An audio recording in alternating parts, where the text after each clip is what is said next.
Assalamualaikum warahmatullahi wabarakatuh. Perkenalkan, nama saya Anggun Cynthia, NPM 1802070020, Prodi Pendidikan Akuntansi, Fakultas Keguruan dan Ilmu Pendidikan, Universitas Muhammadiyah Sumatera Utara. Baiklah, di sini saya akan menjelaskan mengenai output RPP, laporan laba rugi, laporan perubahan modal, laporan neraca, dan laporan arus kas pada perusahaan dagang. Adapun tujuan dari video ini yaitu untuk memenuhi salah satu tugas mata kuliah workshop RPP Akuntansi, dosen pengampu Dr. Andus Atmawarni, MM. Langsung saja, di sini saya akan menjelaskan mengenai rencana pelaksanaan pembelajaran atau RPP satu lembar yang udah saya buat. Di sini kalian bisa lihat bentuk RPP satu lembar yang udah saya rancang. Jadi yang tertera di dalam RPP satu lembar itu ada nama satuan sekolah, mata pelajarannya itu mengenai tentang praktikum akuntansi perusahaan jasa, dagang, dan manufaktur. Materi, laporan keuangan perusahaan dagang. Kelas atau semester, kelas 11 semester genap. Alokasi waktu 2 kali 45 menit. Adapun kompetensi dasar pengetahuannya itu yaitu menganalisis akun-akun untuk penyusunan laporan laba rugi, perubahan modal, neraca, dan arus kas perusahaan dagang. Dan KD keterampilannya itu menyusun laporan laba rugi, perubahan modal, neraca, dan arus kas perusahaan dagang. Jadi di sini udah ada indikator pengetahuannya itu. Yang pertama, mengidentifikasi pengertian laporan keuangan yang ada di perusahaan dagang. Yang kedua, mengidentifikasi fungsi laporan keuangan. Yang ketiga, menganalisis akun-akun yang terkait laporan keuangan. Selanjutnya, indikator keterampilan. Di sini saya akan membahas tentang memahami prosedur dalam membuat laporan keuangan. Dan yang kedua itu menyusun laporan keuangan perusahaan dagang.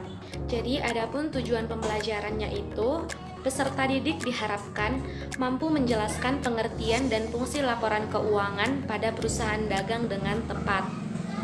Yang kedua, mampu menganalisis akun-akun yang terkait laporan keuangan perusahaan dagang dengan teliti.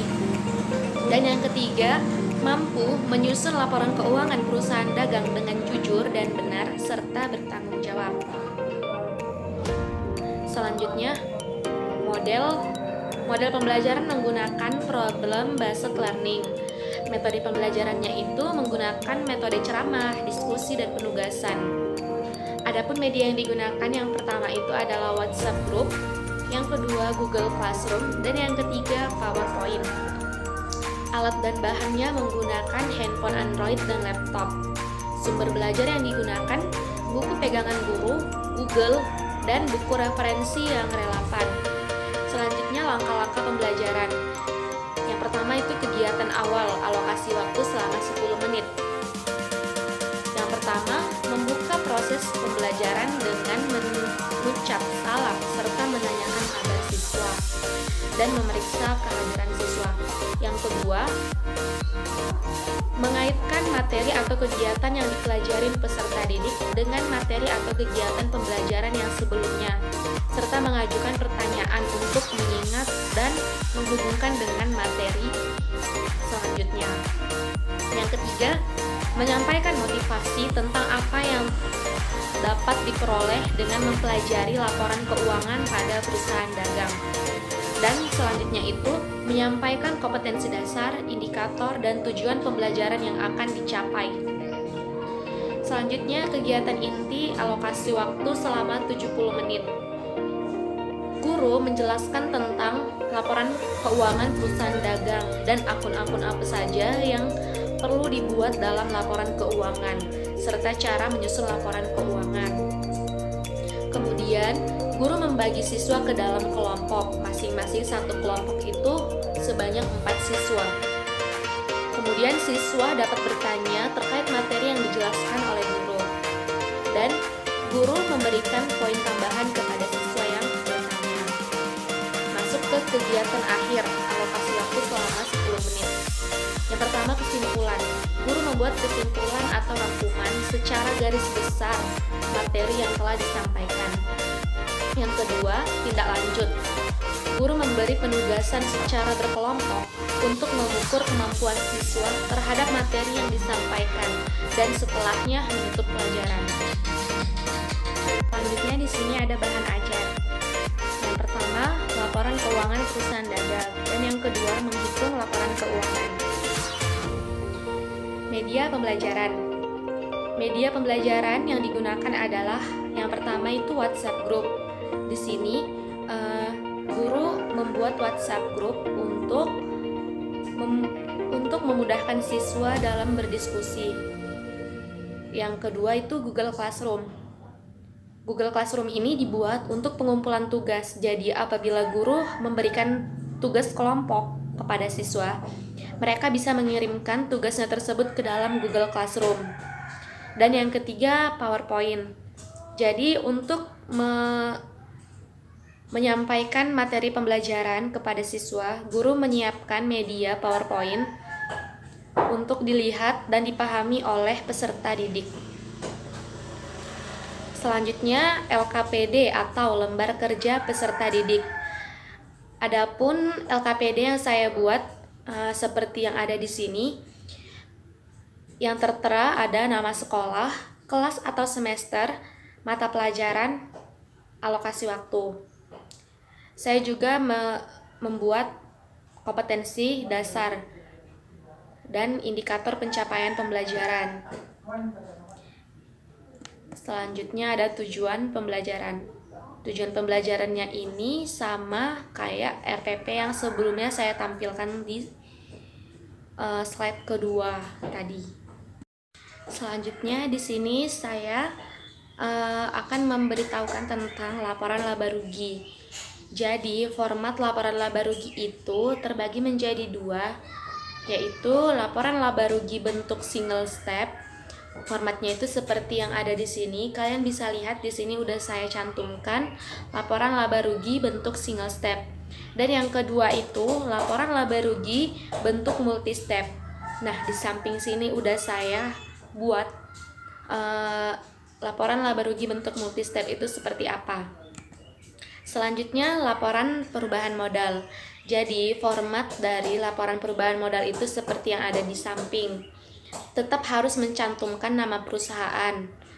Terus laporan perubahan modal dan untuk periode kapan.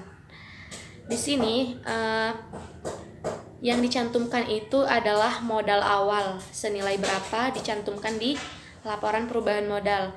Kemudian mencantumkan laba bersih. Laba bersih ini dihasilkan dari perhitungan dari laporan laba rugi yang udah didapatkan.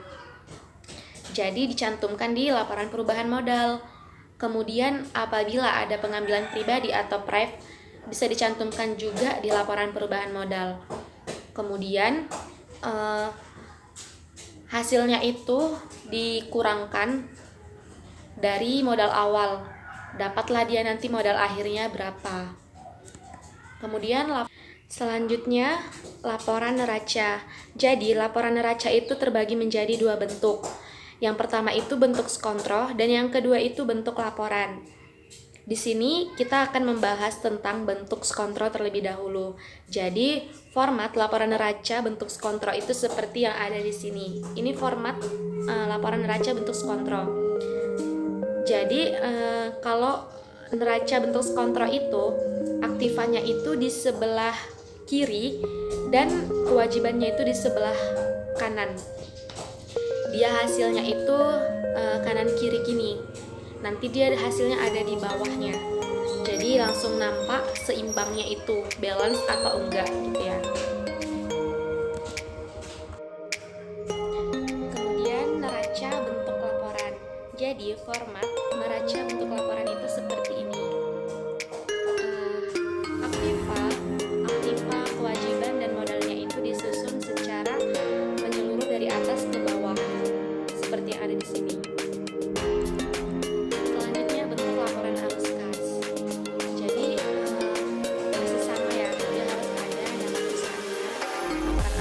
kira-kira tahun yang berapa. Di laporan arus kas ini tertera arus kas masuk, arus kas keluar, dan arus kas bersih. Alat evaluasi berbentuk subjektif yang berisikan esai itu seperti ini. Di sini saya udah buat soal esai yang akan dikerjakan oleh peserta. Selanjutnya, teknik atau jenis penilaian. Ada 3 jenis penilaian dalam pembelajaran ini. Yang pertama itu pengetahuan, yang kedua itu keterampilan, dan yang ketiga itu sikap. Bentuk instrumennya seperti ini. Aspek yang dinilai, sikap, pengetahuan, dan keterampilan.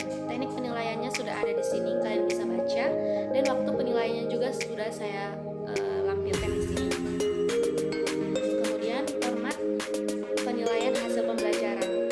Tabelnya itu seperti ini. Ada nomor, nama siswa, pengetahuan, keterampilan, sikap, dan nilai akhir. Jadi keterangan dari format penilaian yang di slide sebelumnya itu, yang pertama itu sikap. Jadi di dalam sikap ini ada 2 indikator yang dinilai.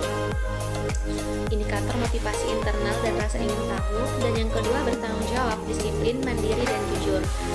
Di sini sudah ada dari skor 1, skor 2, skor 3, itu keterangannya ada di samping sini. Kalian bisa lihat dan baca. Dan pengetahuan, keterangan untuk pengetahuan itu seperti ini. Dan yang terakhir itu keterangan keterampilan.